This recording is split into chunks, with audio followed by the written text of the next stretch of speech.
Welcome back to SB Nation. I'm Amy K. Nelson here with Matt Ufford. And this is SB Nation's top 10 international athletes to watch at the London Olympics. Amy, who's up first? What do you know about badminton, Matt? Actually, just don't answer that. It rules.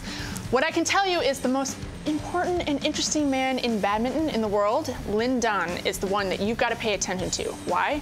Other than the fact that he has won the Super Grand Slam, that's all 9 international titles in badminton. He rules. His wife is ranked #1 in the world for China.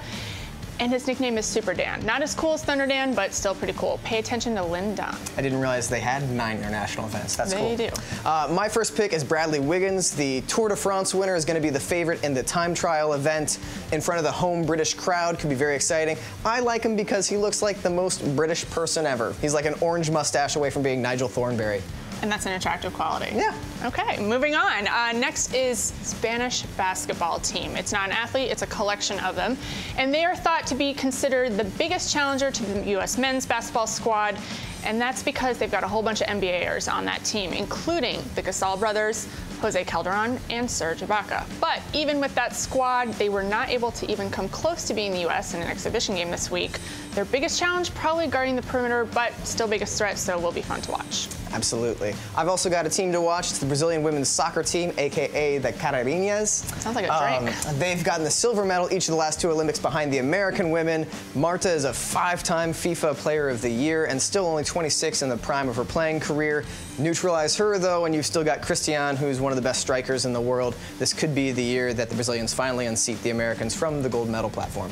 People are always paying attention to Brazilian soccer. Next up for me is Caster Semenya, and the reason why to watch her is because a few years ago, back in 2009, she was best known for the gender testing controversy. She has been through, quite simply, hell the last few years. She's going to be running the 800 meter while she's fallen out of the top 20 worldwide.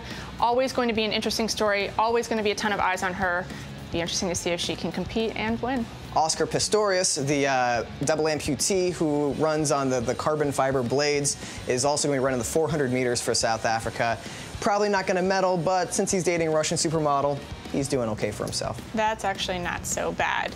Staying on the track, I don't really know what to say about this guy. Usain Bolt, he's fast. Watch him. Well, he actually did lose the 100 and 200 in qualifying. He did not come in first, so he is kind of entering this Olympics with a little bit of chip, but why wouldn't you watch him? Just watch him. He's fast. Yeah, he's fast. Yelena Isinbayeva is my next choice, the Russian pole vaulter, the gold medalist from the 2004 and 2008 games. She's going to become the first woman to win the same track and field event 3 consecutive Olympics. Also worth noting, she's nice to look at. Oh, how very original effort. I'm only human. Moving on, now I'm going to pick up my notebook because this is by far the most important and coolest athlete we could possibly talk about, and that is Hiroshi Hoketsu. You know why?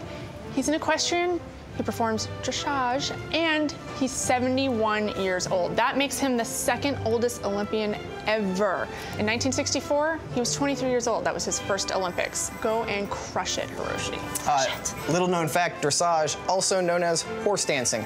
My final athlete that I want to highlight in the international arena, Roger Federer. He's a tennis player that you may have heard of before. The 2008 gold medalist in this event just won his 7th Wimbledon title, and oh, hey, what do you know? The tennis is going to be played at Wimbledon. Oh, wah-wah. Yeah, so Rafael Nadal is not competing in the Olympics this year, so the main competition is going to be from Novak Djokovic. Smart money is going to be on Djoko and the Swiss-engineered tennis cyborg. I love cyborgs. Who doesn't? So what did we miss? What international athletes are you going to be watching? Let us know in the comments below. For more Olympics coverage, subscribe to SB Nation. We'll see you soon.